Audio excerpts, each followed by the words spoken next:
आज हम हनुमान जी से जुड़े हुए कुछ विचित्र रहस्य आपको बताने जा रहे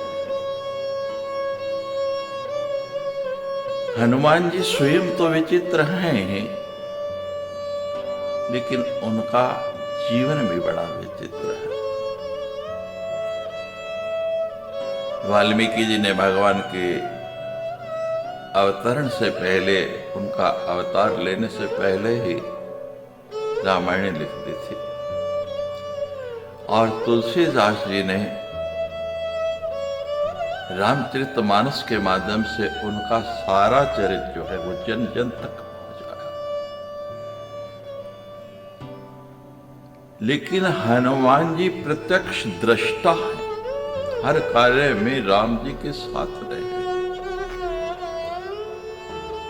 जब किष्किंधा में मिले तब से नहीं, उससे पहले राम जी से अदृश्य रूप से हनुमान जी जुड़े रहे।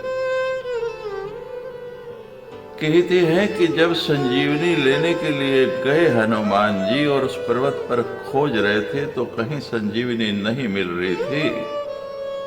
पहाड़ को उठा कर ले आए और जब वापस उस पहाड़ को जाके वहां रखा तो पुनः एक बार हनुमान जी उसी हिमालय पर पहुंचे और उस पर्वत की श्रृंखलाओं पर अपने नाखूनों से कुरेद कुरेद के पूरी की पूरी रामायण उन्होंने अंकित कर दी। पूरी की पूरी रामायण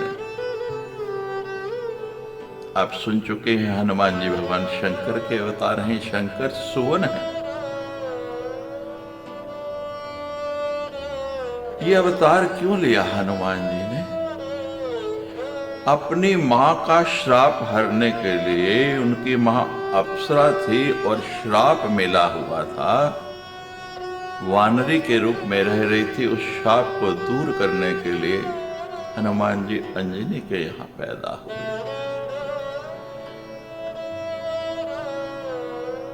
एक दिन हनुमान जी ने देखा कि मां भगवती जानकी अपने मांग में सिंदूर भर रही। आप सभी जानते हैं हनुमान जी को सिंदूर चढ़ाया जाता है। उनकी सिंदूरी मूर्तियां सर्वत्र प्रसिद्ध हैं और पूजा में उनको सिंदूर का लेपन किया जाता है। ये क्यों किया जाता है?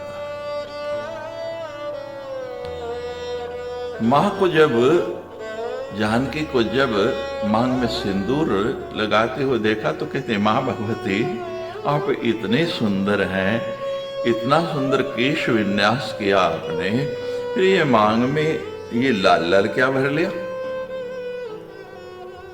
जानकी कहने लगी, हनुमान जी ये मैं मांग में सिंदूर भर रही हूं। कहती, मां ये सिंदूर क्यों भरते हैं? इसको भरने से क्या फायदा होता है? इसका क्या लाभ है? तो जानकी ने बताया कि इसकी लगाने से अपने स्वामी की, पतिदेव की आयु बढ़ती है। इसीलिए नारियां अपने सुहाग की लंबी आयु के लिए ये सिंदूर लगाते हैं।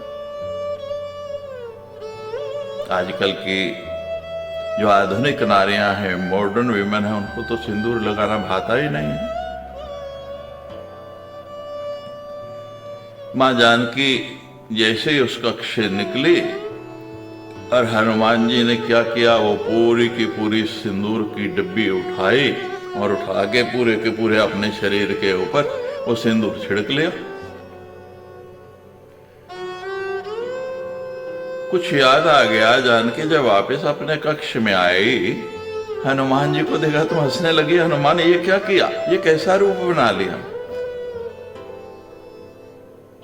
कि मां आपने ही बताया, आपने ही कहा है कि सिंदूर को लगाने से स्वामी की आयु बढ़ती है, और मेरे स्वामी तो भगवान राम ही हैं। जब थोड़ा सा सिंदूर लगाने से उनकी आयु बढ़ती है तो मैंने कहा थोड़ा क्यों लगाऊं, पूरे का पूरा सिंदूर अपने शरीर पर लेपन कर लिया। तभी से हनुमान जी को प्रसन्न करने के लिए लोग उनके मंदिरों में, उनकी मूर्तियों पर सिंदूर का लेपन करते हुए उनसे यही प्रार्थना करते हैं कि हे हनुमान जी, हमारी आयु लंबी नहीं, दीर्घ नहीं, सुंदर हो, अच्छी हो, दिव्य आयु, हमें दिव्य आयु होने का वरदान दीजिए। और हनुमान जी सिंदूर चढ़ाते ही प्रसन्न होकर आशीर्वाद देते हैं, दिव्यायु भव।